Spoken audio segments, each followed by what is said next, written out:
heesta hooyo macaan waa hees caruureed waxa ayna u dhacaysaa caynkan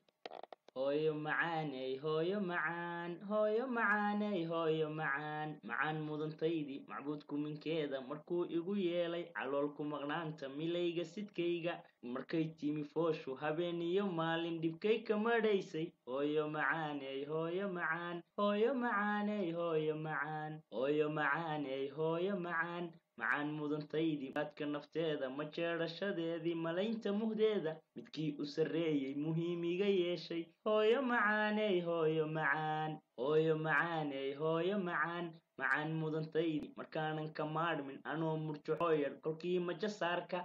madhuun iga maagin ambay tiri maandhe afkaan midhihiisa anoon midhaqoonin dhehbay tiri maamo mar kale maansoodka markuu mayay hoodho dhulkaa maadhooba ayay tiri mawle ayaa mahaddaale hooyo macaaney hooyo macaan hooyo macaaney hooyo macaan macaan mudantaydii markaan muqbacooday intay murugootay dabeetana maahday ayay malmal keentay muraaci marsiisay miyow iga dhowrtay markaan mukuroodo asaan dadka maago intay macisiiso ayay muunsootay hooyo macaaney hooyo macaan hooyo macaaney hooyo macaan macaan mudantaydii haddaan milyan goorre intaan marxabeeyo ammaan ma ka geeyo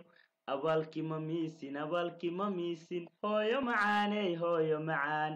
waa hadal hawraanintii Idris Axmed Waxajoog